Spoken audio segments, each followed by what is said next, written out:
everybody. Thank you so much for tuning in to another Glory Road teaching. Today I want to talk about the wisdom of God. What is the wisdom of God? To understand what the wisdom of God is, we need to know what the wisdom of the world is. The wisdom that everybody seems to operate by is the kind of wisdom that judges everything through the five physical senses. We believe what we see, hear, smell, taste, and touch. Everything that we have gained knowledge of in the world has come through one of our senses.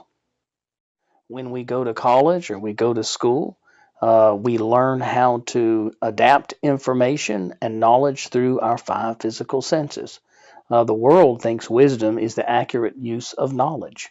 You go to the schools, you read the books, you get the information, and then you go out into the world and you put this knowledge to work. Well, that's true. You could have somebody who's very educated, teaches at a university, has a PhD even, has a lot of knowledge concerning the subject that they teach. And yet everybody in the class gets good grades because he's a great or she's a great teacher.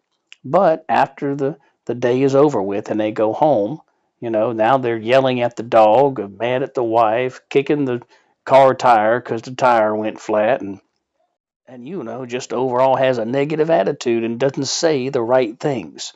A lot of the words that we say end up hurting not only other people but hurting our own situations.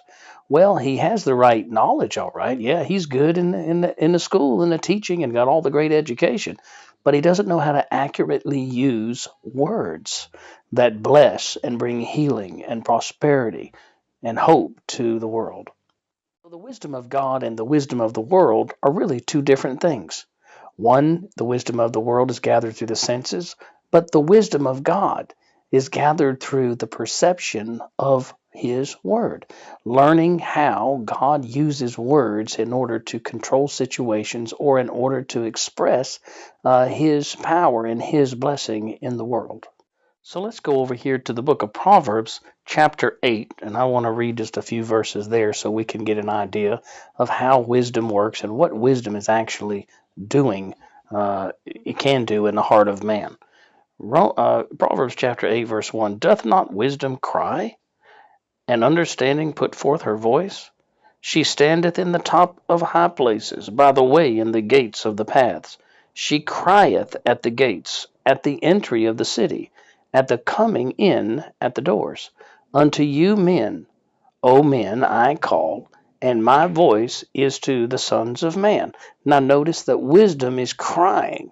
Wisdom is crying out to men. I know there's another verse that talks about, say, hey, stupid, how long you gonna stay stupid? Because wisdom is crying and we're not really answering his call.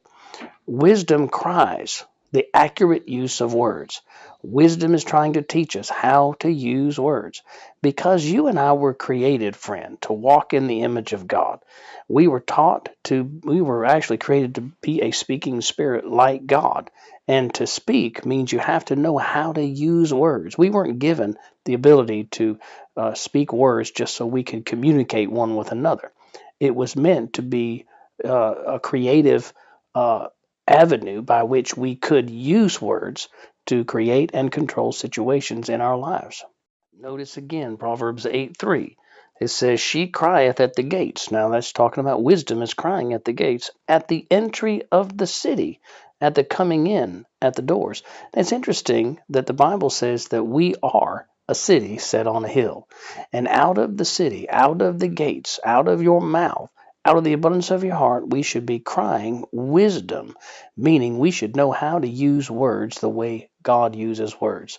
God used words when He spoke the world into existence. He did it through His Word and through wisdom and understanding, or the understanding of how to use His words. So you and I need to get to the place where we know how to use our words so that our words can be creative and can create the atmosphere in which we live daily. The reason we need to know how to work words and how to use the wisdom of God is because according to Proverbs chapter 6, verse 2, it says, thou art snared by the words of thy mouth. Thou art taken with the words of our mouth. Our mouth uses words. We release words out of our mouth That tongue is a pen of a ready writer, you know. So the words that we speak create the path of our life, and they often snare us. They cause the curse to come upon our life instead of the blessing.